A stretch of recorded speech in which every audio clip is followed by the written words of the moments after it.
At age 8, I started hustling. Not drugs or anything, but anything that could make me $1 just so I didn't have to ask my mama for money. I was 8 years old. I'm about to be 25. That's 17 years of trying to get ahead and stay ahead. Now, I'm not gonna sit here and act like everything was easy. I learned life lessons at a young age. At 8 years old, I was robbed. At the time, I was selling flavored lip balm to the girls in my class. I was the only one doing it, only one selling anything, you feel me? That day, I had about $12 in quarters. I sold them for like 50 cents a piece. I had $12 before recess. School started at 8. Recess was 10:30. Instead of paying attention, I was in the back of the class counting my money and counting my product. I was taught about the re-up and all that stuff, but nobody ever told me you can't be counting your stuff in front of people. So what happened was I went out to recess. I put my little coin bag in my backpack and I went out to play. The reason why I didn't have it on me was because I didn't want all my change to fall out while I was playing tag. When I came back from recess, everything was gone. Everything. And to this day, I still don't know. So I'm still friends with people in that class and I still don't know who did it. That taught me not to show much and put people in position when you're in position. I was the only one getting it. And I had all the money. $12 in a couple hours to an 8-year-old. You feel like that's like 100,000. But no, it taught me at a young age too. In this company, people won't show you the beginning and taking you back through my hood where I grew up and stuff like that. I'm not supposed to be here. I'm not supposed to be in a position to tell you that I'm not a statistic.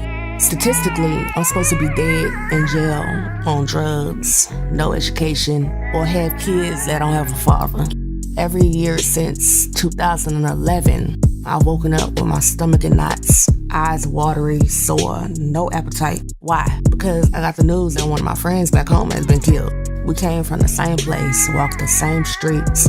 That could have been me. We had the same goals, the same dreams, just to make it out. People ask me all the time, Amber, what motivates you? Why are you so determined? Like, where your work ethic come from? Of course, looking at me, you wouldn't know, but only I can recall the times watching my mama with a face full of tears, crying because she didn't have enough. I mean, she's a strong woman, but when she broke down, I could feel her pain of working 2 or 3 jobs and still not being enough. I remember asking my mama at 5, how come we didn't have lights on? And she told me, oh baby, it's a blackout in the neighborhood. I mean, yeah, it worked for like a couple seconds. I was like, okay. But then I looked across the street, there was a Burger King in front of the complex. The Burger King and other people's lights are on. I didn't ask her about it again. I knew at a young age that I didn't want to live life like that my whole life. What motivates me? The struggle, the pain. I've been back a few times. I remember going to the store while I was there and I was checking out. The cashier looked at me and she was like, I can tell you're not from here. And I'm looking like, what? I wasn't gonna be like, yes I am, or I like to hear what people have to say, so I just stayed quiet and I'm smirking or whatever. What she was referring to was, my nice watch, gold chains, nice shoes. But little did she know, I used to be that little girl running around in a holy t-shirt and Payless shoes. Little did she know, I was a little girl who shared a room with her 2 sisters and shared a bed in a house that didn't have AC in the summer and no heat in the winter. She was looking at the girl who had to stand in front of the oven with the door down just to keep warm. If I could give one piece of advice for the rest of my life, it would be, don't let your background, your situation, or your current circumstances define who you are. That's not who you are. Who you are is what you strive to be. Your future is who you are. Your goals are who you are. The decisions you make from now on is who you are. You know what I noticed? And I'm pretty sure I'm not the only one that's noticed this. I'm pretty sure if you think about it, you've been told the same thing. When you're younger, they tell you, get good grades so you can go on to the next grade. And then once you hit that milestone, 8th grade, you're going into high school, they say, get good grades so you can go to high school. Once you're in high school, what they tell you, get good grades so you can get into a good college. You do all that or whatever, and you get to college, and they say, get good grades so you can get a good job. From a child, we have basically been brainwashed. Nobody is saying, go a different route. Everybody's saying, get good grades, do this, do that, so you can get a good job and work for somebody else. When you work for somebody else, your freedom is stripped. Nobody tells you that. Everybody says, oh, the goal is to get a good job. But what does a good job entail? It takes away the time to actually do things. It takes away from the time that you have to spend with your family, the time to actually enjoy life. There's a difference between living and existing. I don't know if you're anything like me. I made that decision. I was like, I want to live. I don't want to just exist and wake up every day and do the same thing over and over and over again and call that life. That isn't life. You have to give yourself the opportunity to start living and not just existing. You are a person who wants change. That's why you're watching this video. You're tired of the same old cycle and calling it life. That isn't life. Go live. What's my advice? Go after everything they say you couldn't have.